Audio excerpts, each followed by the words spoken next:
Hey guys, Bowserkins here for another video. Today we're going to be taking a look at the Brewmaster Monk Mage Tower Challenge. But before we start, I want to apologize for not releasing a video in the past 5 days. Sadly, my girlfriend's grandmother passed away last week, so we made an emergency trip up to Montana to be with family. So these next few videos will be dedicated to her memory. For gear on the character that I killed the tower challenge with, I just went with my base Shadowlands set. This is the gear that you'll find on my character on a day-to-day basis as I tackle my weekly 15s. My trinkets are not in the best of places. Ideally, you'd probably want like a blood spattered scale just to make this even easier, and something else. The divisible ooze damage is okay, but like the scaling in the tower challenge for whatever reason is making these trinkets really bad by comparison to what you're going to get out of them in Mythic Plus. And I don't know what's going on with that, but you don't need extra damage as Brewmaster. So if you have like a blood spattered scale and some other defensive trinket, more power to you. Okay, so for talents here on the first row, Chi Burst is probably the best one to go. I I don't like the idea of having an additional cast when you're dealing with the smashes from Infernals. I wiped a couple of times with the Chi Burst, so I just switched over to Chi Wave. I didn't find that I needed the damage from Chi Burst. Um, the actual damage check for Brewmaster Monk in this challenge is definitely more than fair. Um, just go with Chi Wave or Eye of the Tiger. You're going to be totally fine. For row two, Chi Torpedo is the one I went with, but this is a very subjective opinion. Just pick whichever one you want, whichever one you're comfortable with. You're going to be fine. Third row, Light Brewing is the one I went with. This provides more special delivery procs. We'll go over that here in a second. But Black Ox Brew is probably better for phase two if you find that you need it. Because right now, how I set up my cooldowns in phase two, you could technically use Celestial Brew for the first and third. Um, you know, Uses of Annihilate from the boss, but with Black Ox Brew, you could use it for second and third and be a little bit more comfortable. That's up to you. For the next row, Ring of Peace is the one that I found to be the most useful, and that's because if you can't get a Vivify off as the Nether Horrors are coming in, you're going to want the Ring of Peace to be able to knock the ads away from Velen as they run over to him. But I could see some value out of Tiger Tail Sweep as well. Next row, Dampen Harm is pretty mandatory. I would heavily suggest that you take this talent. This will make Annihilate that much easier to deal with in phase two. Healing Elixir is awful. Do never take this like really in any circumstance unless you're like running world quests. And Bob and Weave, which would normally be okay, is not nearly as valuable as Dampen Harm in this challenge.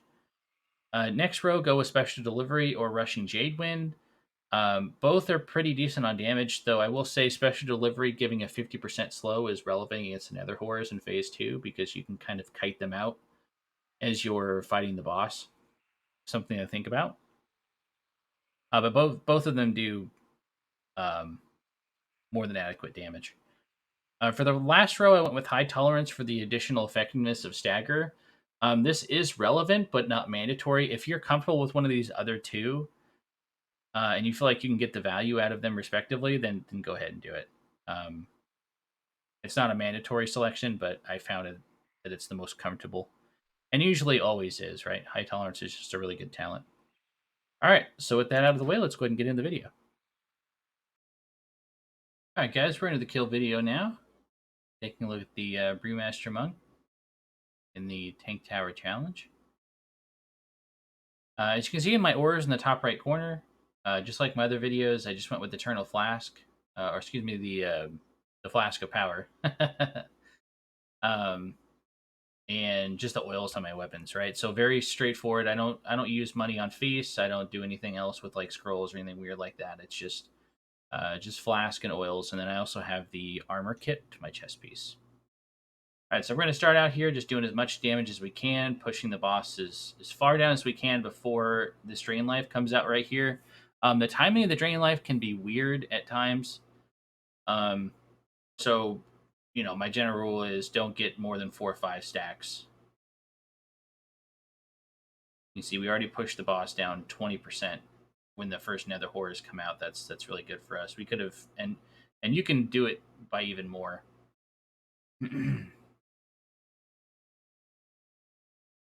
All right. Also, if you still have stacks, don't worry about going back into his pool to kick the drain life. You can use your para as well. You're not really going to use it on anything else. That's a good way to stop his drain life without actually committing to more stacks. So every time the stacks fall off, it would behoove you to get back into the circle and start whacking on him here. As you can see in my strategy, um, basically how I get aggro on the Nether Horrors every time is the moment they spawn out of the portals, and this becomes more difficult as more Infernals come up. But every time they spawn out of the portals before they start actually running, there's going to be that grace period where they're just kind of standing there waiting for something.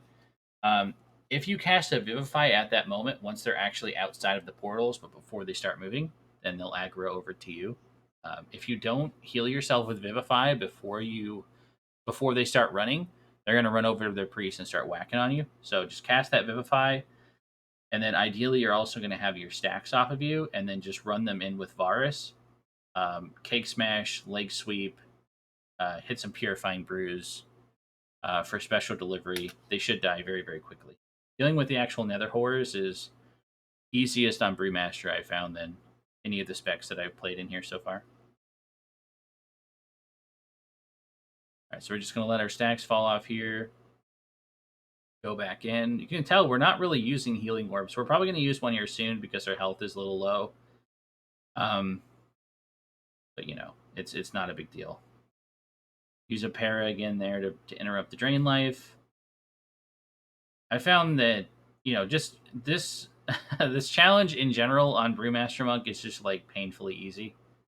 After I've done it on Guardian and Blood Decay, I mean Blood Decay was pretty easy too, but the first phase sucked. First phase even on Brewmaster is perfectly fine. Okay, so I think so I just hit the orb there just to top myself off. It's gonna disappear soon anyway because they have a duration.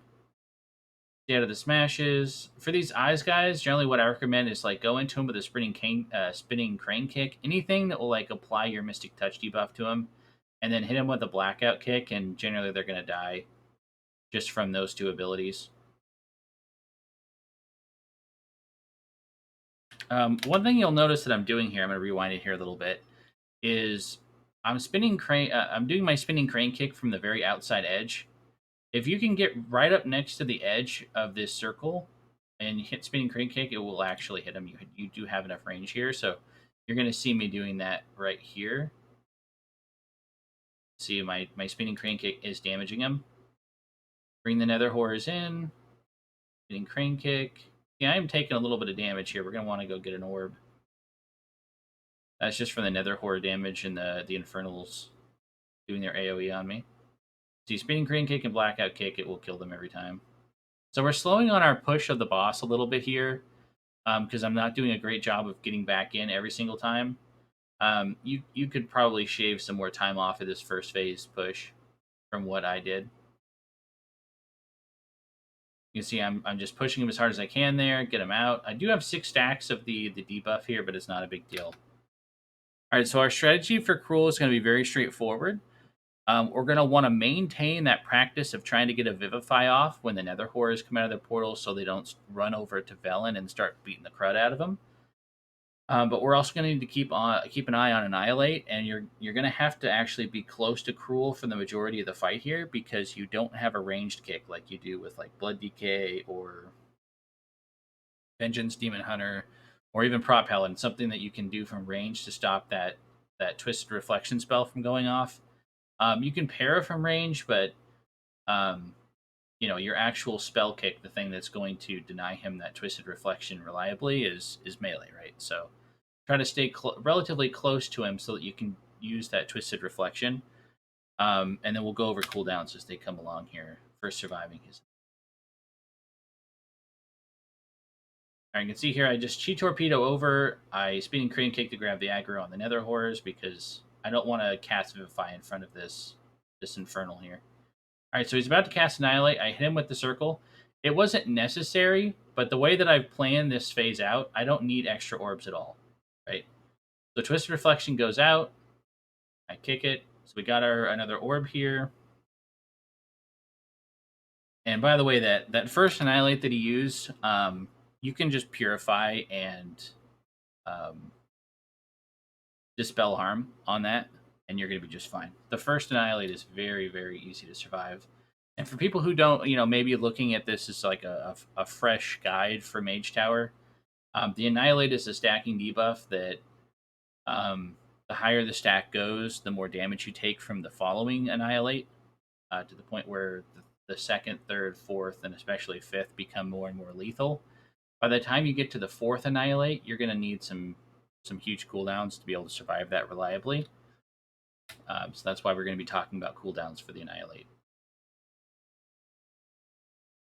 Also, I found with Brewmaster, it's especially easy to get out of these green circles if you're in a pinch, just by using your roll or your chi torpedo. All right, so we cast Vivify. It's perfect, right? There's no Infernals, so they're all going to run over to me. He's going to Annihilate here. And as you can see, really what all we did to survive this Annihilate was just use a Purify Brew, right? Very, very easy to survive the first two on Brewmaster Monk. The thing, though, I will say is if you have Nether Horrors up like this, and he's about to hit you with the second Annihilate, you need to kind of be close to um, an orb, because he is going to hit, knock you down to relatively low health. He's going to probably take 70% of your health away with that. So you could use the orb. Another way of surviving this, though, is if you have a stack of Expel Harm on you, you could do Expel Harm plus a Super Healing Potion or Greater Healing Potion, whatever it's called, and that should work out for you as well. But it's pretty important that you have an orb nearby. Let's go ahead and see what I do here. Yeah, so I hit the orb there right after he drops the green slime. That was pretty big for me there, to be able to bait the green slime out and then go get the orb, because now I have a brand new orb here, which is going to be important because I have two Infernals out who are taking damage on me, and I want to make sure I'm at full health for the third Annihilate. It's going to hurt quite a bit. See, I almost get knocked off the edge there. All right, so before I take this third Annihilate, what I'm going to do, I'm going to get knocked off the edge, but it's not a big deal. The third Annihilate, all we're going to do is we're going to pop our Celestial Brew, which I actually did earlier there like a noob. So I don't know if I got 2 seconds. Okay, so I do get the benefit from my Celestial Brew, or I would have died for sure, right? But we're just going to pop our Celestial Brew, and then we're going to use our Invoke Nuzao for the extra. So we're going to dissipate some of that stagger over to Nuzao rather than ourselves. And that will actually help with our damage as well. So he annihilates. He still knocks us down quite low, right? So we need to get to that orb immediately. It's very important that with this second, third, and fourth annihilates, that you are really close to an orb, because you're going to need to use it right afterwards. See, I rolled to get out of the smashes there from the Infernals. So I'm not in a great spot here because that beam. Go ahead and rewind it here a little bit. I'm not doing a good job of circling the Infernals here, and then I get hit by a bumper beams, and they push me into the green circle, and that knocks me to below 50% health. So at this point, I'm rolling over to the orb, right? The boss is only at 5% health. So I'm at 3 stacks of an... oh, excuse me. I'm at 3 stacks of Annihilate here. I'm about to take the 4th Annihilate, like, pretty much right now. So what we're going to do for the 4th Annihilate is we're going to use Fortify Brew and Dampen Harm. Now, ideally, we would have Celestial Brew here, but just because of how this worked in the timings, we didn't have Celestial Brew for the 4th Annihilate. If we use it on the 3rd one, that's totally fine, right? But we don't want to use the Celestial Brew on the 2nd one in order to get it up for the 4th one, because the 3rd Annihilate, along with Invoke, is what allows us to hold on to our Dampen Harm. And you're never going to need to use anything for a 5th Annihilate. This guy with Brewmaster damage should always be dead before the 5th Annihilate goes out. So just greed for your cooldowns, because it should be survivable. This 4th Annihilate is very survivable if you have Fort Brew and Dampen Harm up. So Fort Brew, Dampen Harm, bang. You can see he only actually takes out about a quarter of our HP. It's more than enough to survive the 4th Annihilate comfortably. And then we just have 80% stagger or whatever. We don't even need an orb up, right? Yeah, pop my Celestial Brew there. Everything's working out perfectly. Bang, he's dead. So, as you can tell from my experience, dying in the Blood DK one, and I always post my first kill video for the relevant stuff. So, with my Blood DK, I killed him as I died, right? Because even though the Blood DK second phase is easy, it's you know harder than this one. I found that with the Brewmaster one, I found second phase to be almost a laugh. Almost a laugh in difficulty. That and that's relative to my skill level, right? As you guys can tell, I am clicking my spells, which makes me look like an absolute noob, and that's totally fair. But I've been doing it for 13 years, right? For people who haven't watched my channel in the past, as I've explained before, I have a disability with my pinkies. It's not like a medical disability. It's not like something that's been diagnosed. It's just like I've tried playing guitar. I've tried typing conventionally. My pinkies, for whatever reason, my motor function is like I cannot coordinate with my pinkies. Like it's really weird. I haven't actually talked to a doctor about it before, but I can't bend them normally. I don't know if it's like a nerve thing or what's going on, but it makes it difficult to do keybinds. I've also tried like the MMO mouse, keybinding everything with my thumb, but I suck at that too. So I'm just using clicks, right? But there are people who maybe keybind their spells, but they're not able to play as well as I am. So I'm saying easy not from like a jerk off elitist point of view. I'm just saying like compared to Guardian, this is actually quite easy. It doesn't mean that it's easy in general and that you should be able to do this in one attempt. I certainly didn't. Right? It's just trying to suss out where I should use those cooldowns and how I've kind of assigned them in second phase. Just using Purified Brew for the first two, and um, then using Celestial Brew and the Black Ox on the third one, and then Dampen Harmon Fort Brew on the fourth. That combination, along with using orbs smartly, really made this last phase super easy when compared to something like Guardian. So, um, yeah, go ahead and post your questions down below if you have any, guys. I'll be happy to answer those. Like and subscribe if you enjoyed the video as always. I appreciate the support. You guys have been awesome as we continue to grow this new channel. Only a month in, got almost 100 subscribers. So I really appreciate the support, guys, and I will go ahead and see you in the next one. All right, bye bye.